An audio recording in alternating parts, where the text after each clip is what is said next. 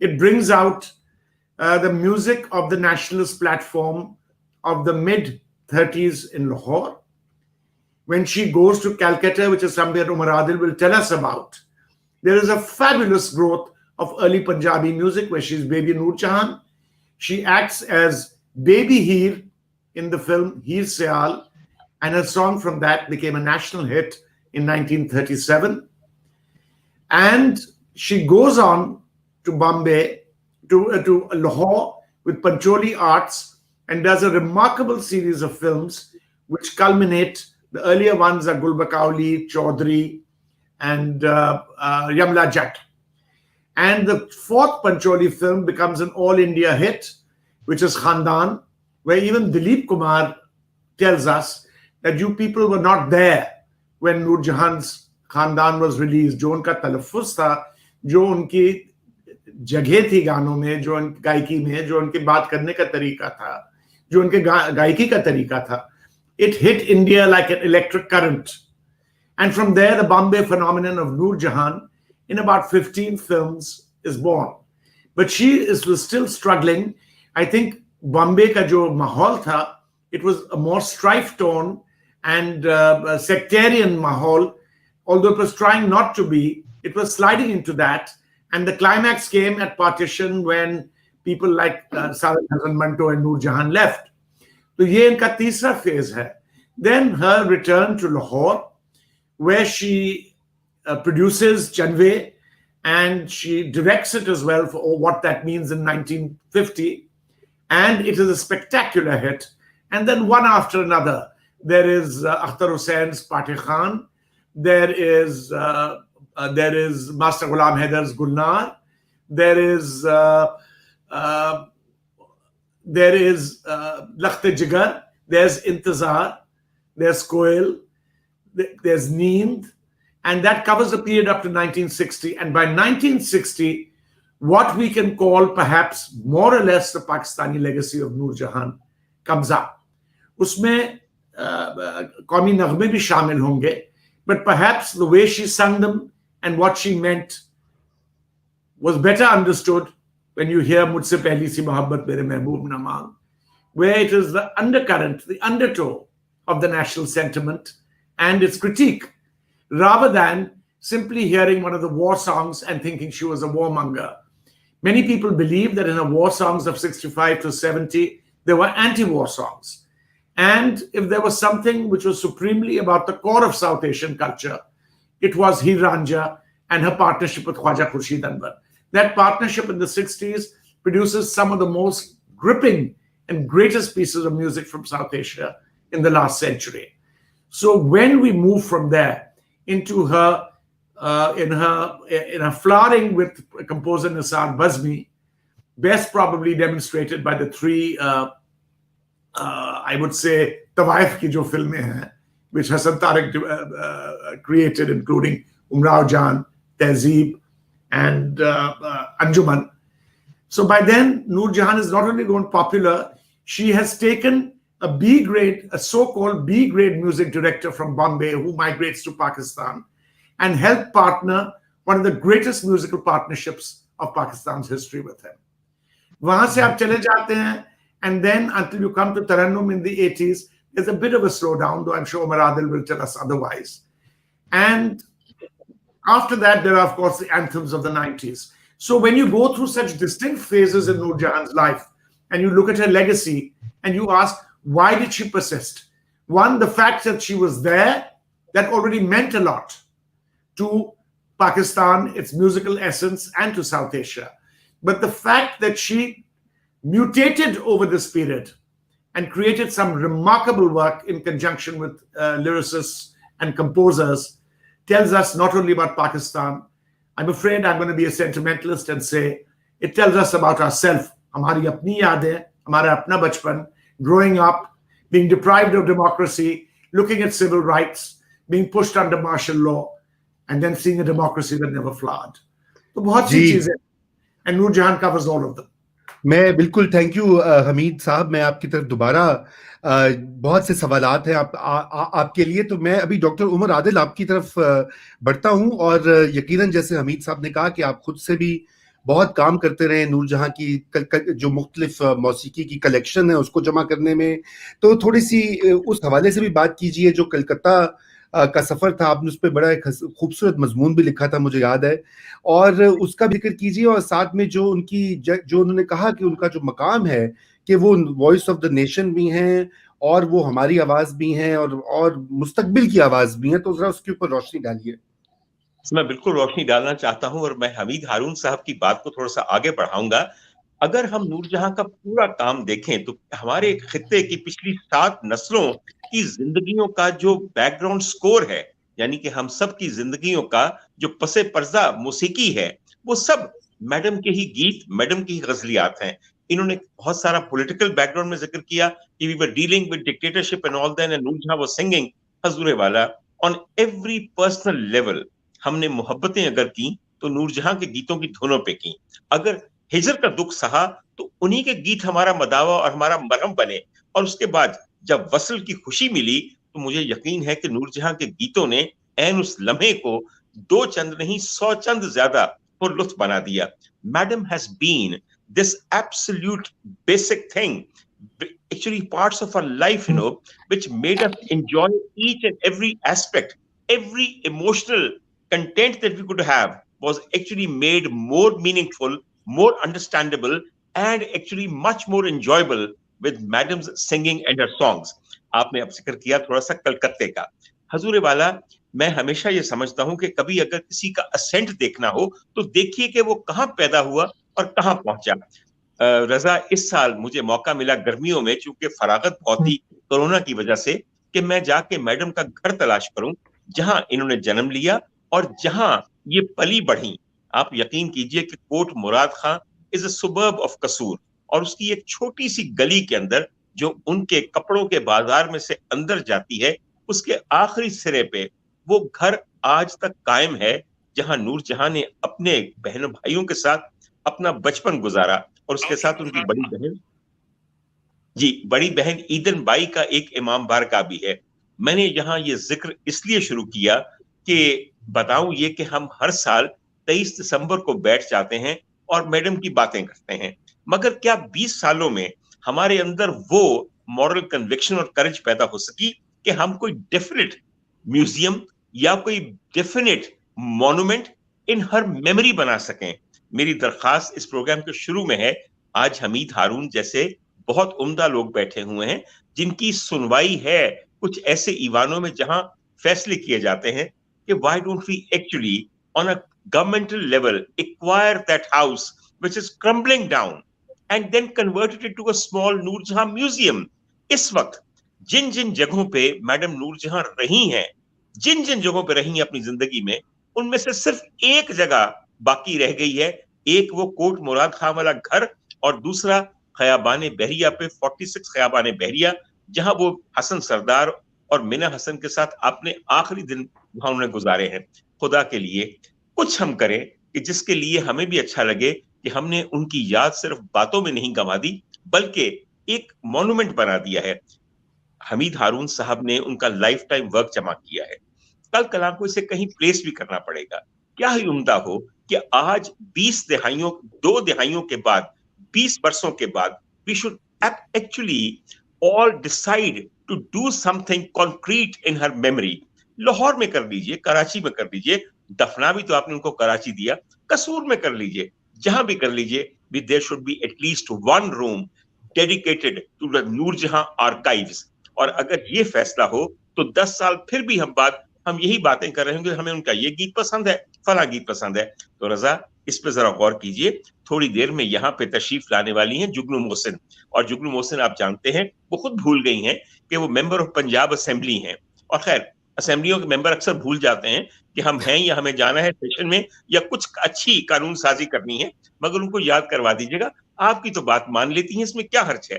हमीद साहब, let's pass this resolution that in the next 1 year we would all work towards the foundation and the building up of this particular museum that I'm talking about. It may be a small thing.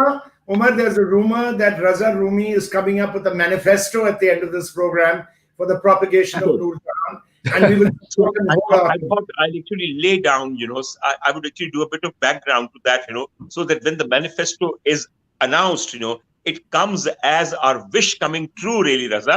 So इसी program में थोड़ा सा आपने हमें anecdote सुनाना था about Nur Jahan's years in Calcutta and you and her return to Lahore. कुछ तो आप हमें बताइए for that period, so our younger listeners can get an understanding of this. बिल्कुल। क्या मुझे उनकी आखिरी बात समझ नहीं है? कलकत्ता के जमाने के एनेक्डोट थोड़े बताइए। अरे सर, उन्होंने तो खामोश फिल्मों में भी काम किया था। जहां तक मलिका तरन्नुम नूर जहां का ताल्लुक है, मैं सोलंकी साहब ये बताऊं कि उन्होंने खामोश फिल्मों में कभी भी काम नहीं किया। ये मेरे अल्लाह की रजा थी कि जब फिल्म को जुबान मिली तो उससे 5 साल पहले 2 ऐसी खवातीन का जन्म होता है कि जिन्होंने इस बोलती हुई चीज को एक ऐसी मिराज पे पहुंचाना था। आप ये सोचिए कि mid-20s में मलिका तरन्नुम नूर जहां पहले पैदा हुई और लताबाई मंगेशकर उनके बाद, और 14 जून 1931 को बड़े सगीर की फिल्म को आवाज मिल गई तो समझिए कि नगमा भी मिल गया और मुकालमा भी मिल गया। मैं कलकत्ते की बात सर से थोड़ी सी यूं करूं कि यहाँ पे लाहौर में बहुत सारे टैलेंट स्काउट्स आते थे कलकत्ता के मदान स्टूडियो से, जिसके मालिक सेठ सुखलाल करनानी थे। इसलिए कि करनानी साहब के 2 चीजें थी, एक कुरेंथियन थिएटर था और एक मदान स्टूडियो था। कुरेंथियन थिएटर के अंदर पाटदार आवाजें, पेट और सीने की गायकी वाली हमेशा पंजाबी गुलकाराएं होती थी। और उस वक्त, जिस वक्त का मैं जिक्र कर रहा हूं, 1932 का, जबकि मैडम यहां से रवाना होकर कलकत्ते गई हैं, वहां पे जो रेनिंग क्वीन थी of the Corinthian theatre and Madan studio, वो मुख्तार बेगम आगा हशर वाली थी। ये हमारी फरीदा खानम साहिबा हैं, उनकी बड़ी हमशीरा वहां पे मौजूद थी। और मुख्तार बेगम ने अपने पंजाब अंग की गायकी और पेट और सीने की गायकी से एक थाक बिठा दी थी। ये वो जमाना था जब कुरेंथियन थिएटर के अंदर कोई माइक नहीं थे। जब वो अपनी आवाज, when she would throw her voice out, it could be easily heard by people sitting in the last row of the theater. बहरतौर यहाँ से बहुत सारे जो टैलेंट स्काउट्स हैं, उन्होंने मैडम की आवाज को सुना। लाहौर का एक सिनेमा अभी तक मौजूद है अपनी इंटेक्ट हालत में, जिसका नाम पाकिस्तान टॉकीज है। हमीद साहब कभी उसकी तरफ भी तवज्जो कीजिए। वो 1907 से लेकर आज तक लाहौर का बना हुआ सबसे पहला सिनेमा और थिएटर है। बहरतौर मैडम वहां फिल्मों के इंटरवल में गाती थी, और इंटरवल के दौरान जब टैलेंट स्काउट्स ने देखा कि ऐसी उम्दा आवाज है, तो मैडम के भाई लाला शफी को कहा कि भाई इन बच्चियों को क्यों नहीं आप कलकत्ता ले आते, क्योंकि फिल्म का बहुत बड़ा मरकज वही है। बहरतौर कुछ उनको पता वगैरह दिया गया। फिर एक हावड़ा एक्सप्रेस होती थी जो पूरे बड़े सगीर से होती हुई वेस्ट बंगाल तक पहुंचती थी, जहां पे कलकत्ता है। मैडम के साथ उस हावड़ा एक्सप्रेस में जिन 3 लड़कियों ने उनका साथ दिया, उनमें एक तो उनकी बड़ी बहन ईदन बाई थी, और उसके अलावा मैडम की एक बहुत अच्छी उनकी कजन कह लीजिए, और वो भी उनके साथ ही गई थी। बहरतौर ये लड़कियां वहां पहुंची, किसी तरह इन्होंने बीबी मुख्तार तक रसाई हासिल की। और मुख्तार बेगम को जुगनू बहुत अच्छी तरह जानती हैं, क्योंकि मुख्तार बेगम साहिबा की छोटी बहन उनकी हमसाई भी हैं और बहुत दोस्त भी हैं। और फरीदा खानम जैसे लाजवाब लोग अब कहाँ होंगे, हो ही नहीं सकते। बहरतौर जुगनू जी, फरीदा खानम से पहले जब मैडम तशरीफ लाई हैं वहां पे मदान स्टूडियो में, तो उनकी आवाज सुनते ही मुख्तार बेगम ने उन्हें कहा कि इस लड़की को ले लो, ये थिएटर के लिए बड़ी फायदेमंद साबित होगी। और साथ ही अगले दिन सेठ सुखलाल करनानी के पास भेज दिया कि जी इसे इंडक्ट कर लीजिए। उस वक्त सेठ सुखलाल करनानी साहब के साथ उनकी मंजूर नजर और उनकी मिस्ट्रेस बैठी थी जहां कज्जन, और जहां कज्जन को सेठ साहब ने कहा कि ये देखो बाई कैसी लगती है लड़की। तो उन्होंने गौर से उनकी तरफ देखा और कहा कि ये तो नूर जहां है।